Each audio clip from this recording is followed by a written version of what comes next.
cleaning the table, putting the books.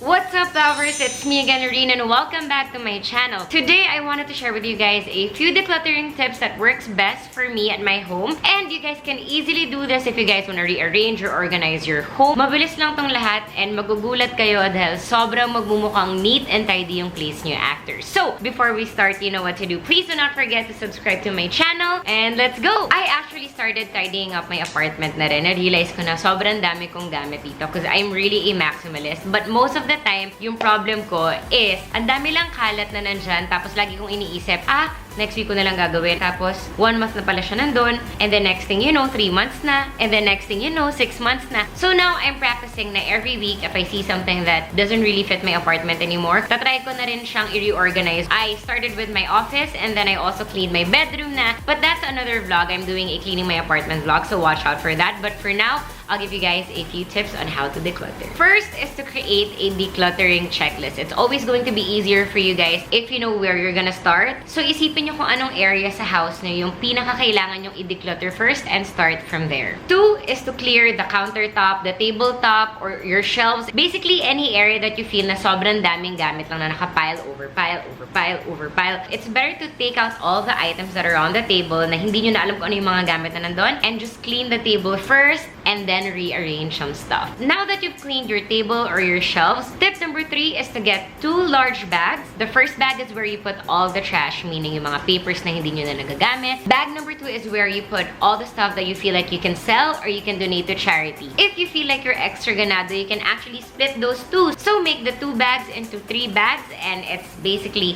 trash, things that you can sell, and for charity. So me, I usually do 2 bags, but it's going to be way better for you guys if you have 3 bags already para nakasegregate na lahat. Remember that the goal is to let go of the things that you don't really need inside your house and basically to rearrange everything. And if you guys do it at least once or twice a week, kahit 10 minutes lang every day, you'll see a big improvement in your home. And it's also really nice to look at your shelf and be like, I rearrange everything. Tip number 4, and I'm guilty of this before. Wait, well, that's rhyming.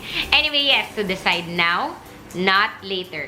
Now. As in, now is the time. Lagi ko tong ginagawa before. I always tell myself, mamaya na lang every time I see papers na nakakalat or stuff na naka-unbox na hindi ko nagalaw. So, it really ends up just staying there for quite a while. Now, I'm practicing that every time I see clutter, I pick it up and I throw it. Or if I feel like there's an item there that needs to be kept, for example, like shoes na nakakalat lang, lagay nyo na sa rack. Or minsan if I see a bag na nakakalat lang, iniiwan ko pa, after 3 days ko naliligpitin. So, now, I really try and make it a habit to just do it now. Don't prolong it. Kasi I know sometimes you get lazy, you know, after going home from a long day of work, we want to just relax. But it's so easy to just pick up something if you need to throw it or if you want to get something and put it back in your cabinet. So now I'm practicing that.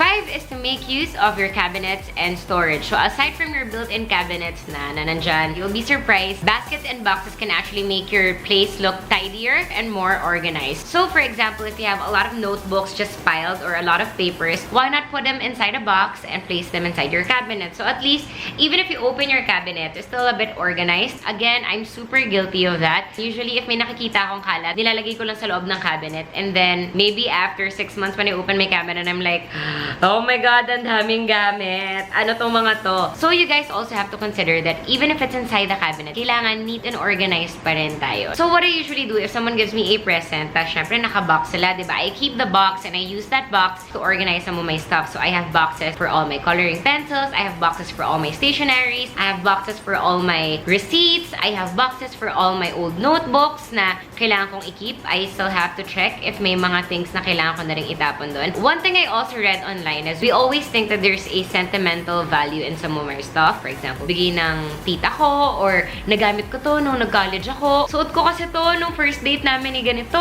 or bigay kasi to sa akin nung first crush ko or ito na pass down sa akin ni ganito. So sometimes we do have a lot of those stuff. But again, you always have to ask yourself these questions, which is my tip number 6. You always have to ask these questions. 1, when was the last time I used this? If you haven't used it for months, years, think na lang if you're selling it or donating it, someone else can use it. May ibang tao na pwede nilang gamitin yun araw-araw. 2, will I use it again?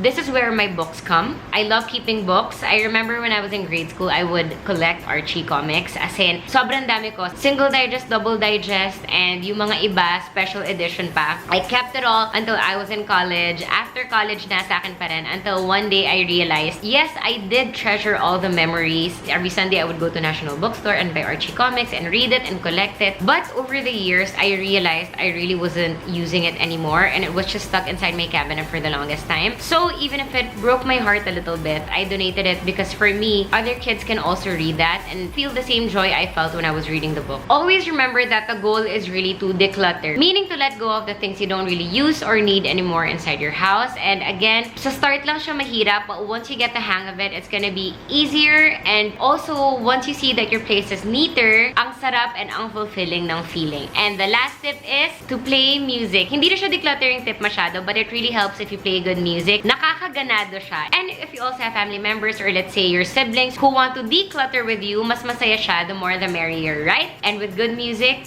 pwede pa kayong sumayaw while cleaning up, you know, cleaning the table, putting the books. That is the end of my video. I hope you guys enjoyed my decluttering tips, and I also hope magawa nyo siya sa bahay nyo. It's such a fulfilling feeling once you see your house organized and clean. And if you guys have any suggestions on videos I can also upload, please let me know. I'd love to create more content for you guys. But for now, this is it. If you enjoyed my video, you know what to do. Please give it a thumbs up.